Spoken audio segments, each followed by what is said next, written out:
So today we are discussing the case why the budget line is negatively sloped.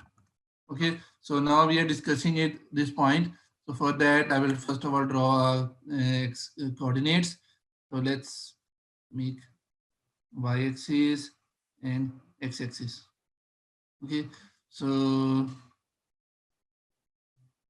and the coordinates are, this is one product, x product, and this is y product. Suppose the price of x is 5 rupees and price of y is 5 rupees, so that we have simple calculation, and we have income is equal to 100. So when we draw this graph, what will happen is that the coordinates, the budget line standard should be this line, and the corners are 20 values of x and 20 values of y. So we have already discussed how these values are calculated.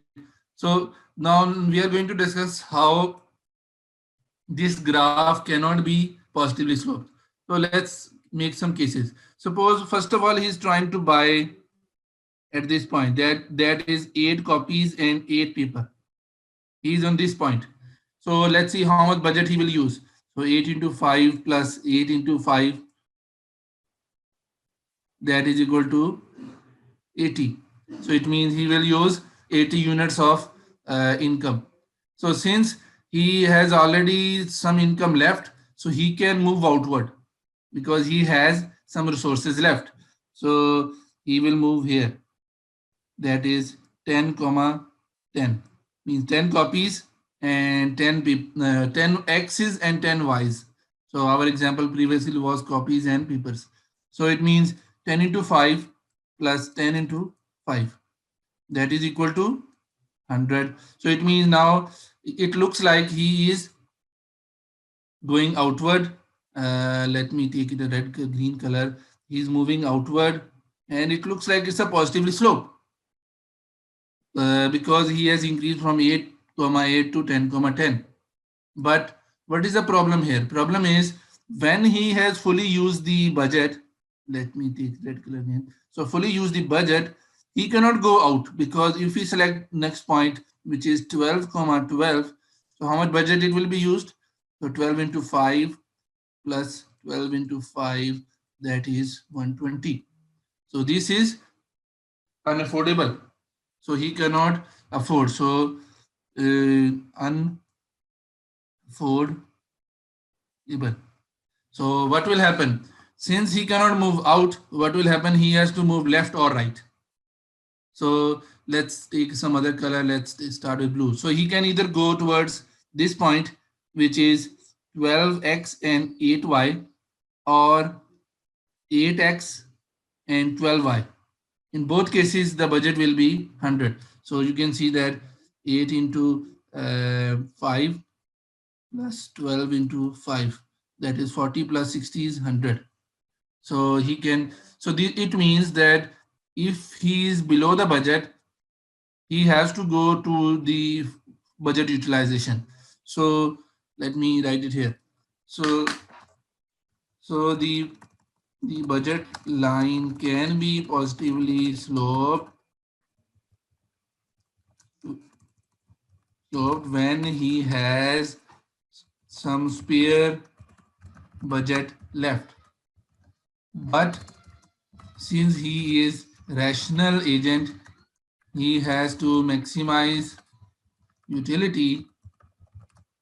He will never have spare budget left. So it means he will never experience this point where he is moving from uh, point 8 to, let me take a different color, point 8 to point 10. So as rational agent will always try to get a point where he is fully utilizing his income. So what will happen? So when he has fully used the income, he cannot go beyond by increasing both x and y, because he do not have resources. So as he do not have resources, available. So what will happen? He has to trade off now. Either X or Y. So what have to do is, suppose he needs more of X, then he has to reduce Y. So what he will do is that uh, from this 1010, if he needs more copies, he will move towards, if he needs more X, he moves toward 12,8, further 14,6, then so on, 16,4, then 18,2, then 20,0. Similarly, if he needs more Ys, then he will move towards point this. So this is 6, 14, 4, 16, 2, 18, then 0, 20. So this is, so these blue colors are actually the, so X or Y. So the blue color bundles are are only